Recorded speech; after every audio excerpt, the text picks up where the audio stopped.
Hello everyone, चलिए आज की वीडियो को शुरू करते हैं। और आज की इस वीडियो में हम लोग बात करने वाले हैं एसएससी से रिलेटेड जितने भी एग्जाम होते हैं उसके पीवाईक्यू को।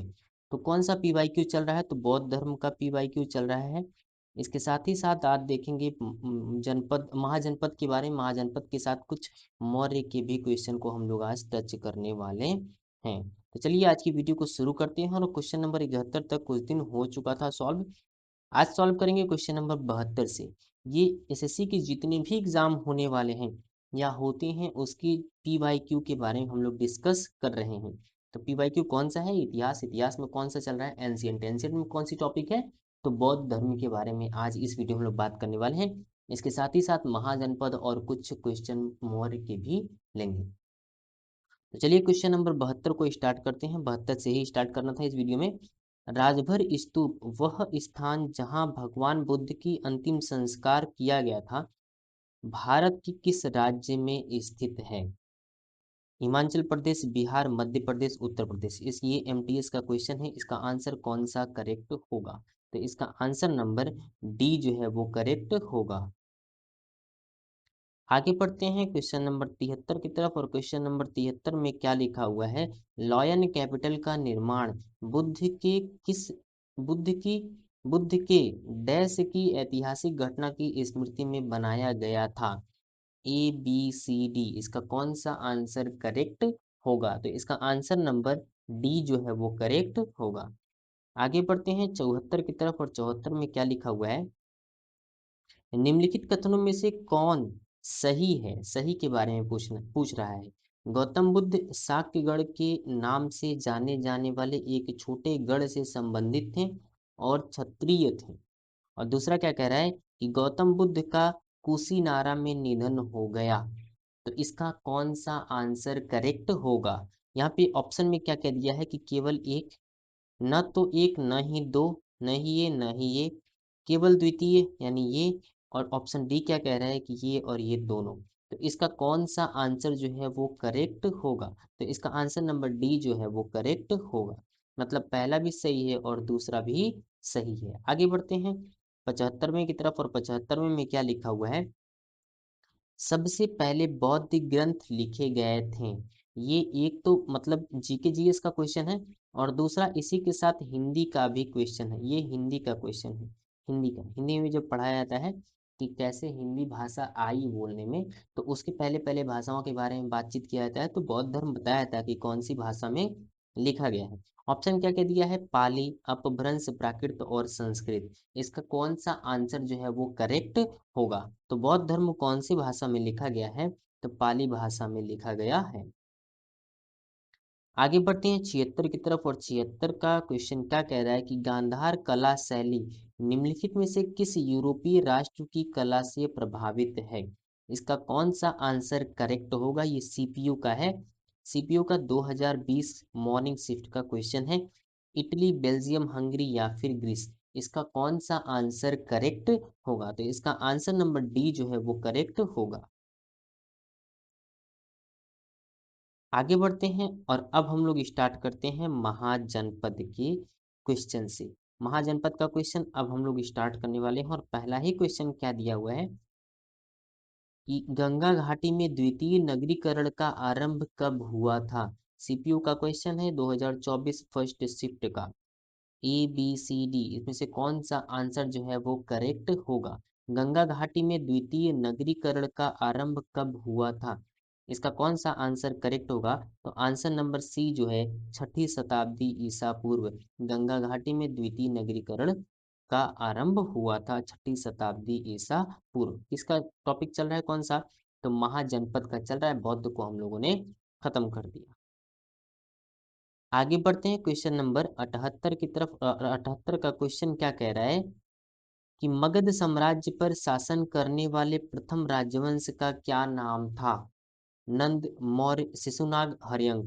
तो इसका कौन सा आंसर जो है वो करेक्ट होगा? मगध साम्राज्य पर प्रथम शासक जो राजवंश था, कौन शासन किया था? तो ऑप्शन नंबर डी जो है इसका करेक्ट होगा। आगे बढ़ते हैं क्वेश्चन नंबर 79 की तरफ। और 79 में क्या लिखा हुआ है कि बुद्ध काल में कितने महाजनपद थे? ये दोनों तरह से पूछ लिया, एक तो महाजनपद से पूछा है, दूसरा बौद्ध काल से भी पूछा है। तो पूछ रहा है बुद्ध काल में कितने महाजनपद थे, 15, 26, 16 या फिर 9। तो इसका कौन सा आंसर जो है वो करेक्ट होगा, तो इसका आंसर नंबर सी यानी 16 जो है वो करेक्ट होगा। अगर 16 महाजनपदों को देखा जाए तो कौन कौन से अंग, मगध, काशी, वत्स, कोसल, सुरसेन, पांचाल, कुरु, मत्स्य, चेदी, अवंती, गांधार, कंबोज, अस्मक, वज्जी और मल्ल, ये कौन कौन सी जगह है, ये तो 16 महाजनपद की सूची है। ठीक, आगे बढ़ते हैं क्वेश्चन नंबर 80 की तरफ, और क्वेश्चन नंबर 80 में क्या लिखा हुआ है, कोसल महाजनपद 6ठी शताब्दी ईसा पूर्व वर्तमान में किसका भाग है। कोसल महाजनपद किसका भाग है, इसके बारे में क्वेश्चन में पूछ रहा है। ए बी सी डी, कौन सा आंसर करेक्ट होगा, ये सीजीएल का क्वेश्चन है, फर्स्ट शिफ्ट 2023 का। तो इसका आंसर नंबर डी जो है वो करेक्ट होगा, आंसर नंबर डी जो है वो करेक्ट होगा। आगे बढ़ते हैं।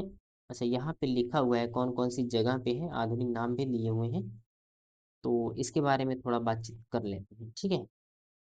मुंगेर और भागलपुर, पहले का अंगा, अंगा जो कहाँ है, आज के मुंगेर और भागलपुर में।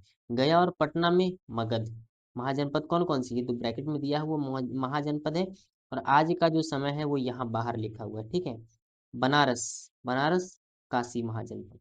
प्रयागराज में वत्स, मालवा और मध्य प्रदेश में अवंती, रावलपिंडी में गांधार, उत्तर प्रदेश में वज्जी, जयपुर में मत्स्य, मेरठ और हरियाणा में कुरु, पश्चिमी उत्तर प्रदेश में सुरसेन पांचाल, बुंदेलखंड क्षेत्र में चेदी, राजौरी, हाजरा और उत्तर पश्चिम सीमांत प्रांत पर कंबोज, गोदावरी के तट पर अस्मक या फिर अक्सका, देवरिया और उत्तर प्रदेश में मल्ल। तो ये बात रही, मतलब ये पुराना दिया हुआ है पहले का, और ये आज का मॉडर्न समय। एक, आगे बढ़ते हैं क्वेश्चन नंबर 81 की तरफ, और क्वेश्चन नंबर 81 में क्या लिखा हुआ है कि झारखंड में पाई जाने वाली लोहे की खदानों ने प्राचीन भारत में निम्नलिखित में से किस साम्राज्य के उदय में सहयोग दिया था। ऑप्शन क्या क्या दिया हुआ है, कुरु, मगध, काशी, कुषाण। लोहे की खादान में, लोहे की खादान से प्राचीन झारखंड के लोहे की खादान से प्राचीन भारत के निम्नलिखित में से किस साम्राज्य का उदय हुआ था, उसके बारे में क्वेश्चन में पूछ रहा है। तो ऑप्शन क्या क्या दिया हुआ है, कुरु, मगध, काशी और कुषाण। आंसर क्या होगा, आंसर जो होगा वो होगा मगध। मगध महाजनपद नदियों से घिरा हुआ था, कौन कौन सी नदियों से घिरा हुआ था, इसके बारे में क्वेश्चन में पूछ रहा है। गंगा झेलम, गंगा यमुना, गंगा सोन, गंगा घाघरा। तो इसका आंसर कौन सा करेक्ट होगा, तो इसका आंसर जो होगा गंगा और सोन होगा। ठीक, आगे बढ़ते हैं क्वेश्चन नंबर 83 की तरफ, और क्वेश्चन नंबर में क्या लिखा हुआ है, प्राचीन भारत में महाजनपदों के शासक फसलों की उपज के डैश की दर से कर बोलते थे, मतलब कौन सा भाग जो होता था उनका कर होता था, 1/3वां, 1/5वां, 1/6, 1/4वां भाग, कौन सा उनका कर होता था प्राचीन भारत में। इसका आंसर कौन सा करेक्ट होगा, तो इसका आंसर नंबर सी जो है वो करेक्ट होगा, 1/6वां। ठीक, आगे बढ़ते हैं क्वेश्चन नंबर 84 की तरफ, और क्वेश्चन नंबर 84 में क्या लिखा हुआ है, शासक का नाम साम्राज्य की निम्नलिखित में से कौन सी जोड़ी सही सुलेमित है। मतलब एक तरफ साम्राज्य का नाम दिया हुआ है, दूसरी तरफ साम्राज्य दिया हुआ है। क्या लिखा हुआ है, महापद्म नंद मगध साम्राज्य, अजात शत्रु मौर्य साम्राज्य। ये कौन से साम्राज्य के थे, ये कौन से साम्राज्य के थे, केवल एक, न तो एक न दो, एक और दो दोनों, केवल, सॉरी केवल दो यहाँ लिखा, केवल एक यहाँ लिखा। तो कौन सा आंसर जो है वो करेक्ट होगा, तो इसका ऑप्शन नंबर डी जो है वो करेक्ट होगा, महापद्मनंद मगध साम्राज्य की। ठीक, आगे बढ़ते हैं क्वेश्चन नंबर, यहीं पे अब जो है मतलब महाजनपद यहाँ पर खत्म होता है। ठीक, आगे बढ़ते हैं, अब हम लोग चलते हैं मौर्य साम्राज्य के कुछ क्वेश्चन को देखते हैं, बहुत ज्यादा नहीं, दो चार क्वेश्चन को सिर्फ देखेंगे। ठीक, क्वेश्चन नंबर 85 यानी मौर्य का पहला क्वेश्चन जो दिया है वो क्या दिया है? मौर्य साम्राज्य के नगर प्रशासन के संदर्भ में निम्नलिखित कथनों पर विचार कीजिए। मेगास्थनीज ने मौर्यकालीन नगर प्रशासन पर प्रकाश डाला था। और दूसरा, नगर परिषद को 6 समितियों में विभाजित किया गया था। और तीसरा, नगर प्रशासन सुनियोजित था। उपर्युक्त कथनों में से कौन से या कौन सा कथन सही है? सही के बारे में क्वेश्चन में पूछ रहा है। A B sorry B C, A B, A B C, C A. तो इसका आंसर कौन सा करेक्ट होगा? इसका आंसर जो करेक्ट होगा वो करेक्ट होगा option number C, A B C. A B C यानी तीन के तीनों जो है वो सही है। आगे बढ़ते हैं। अब क्वेश्चन खत्म खत्म खत्म, एक ही क्वेश्चन था भाई। ठीक है, एक ही क्वेश्चन जो मौर्य साम्राज्य के बारे में हम लोगों ने क्वेश्चन नंबर 85 के बारे में बात किया है।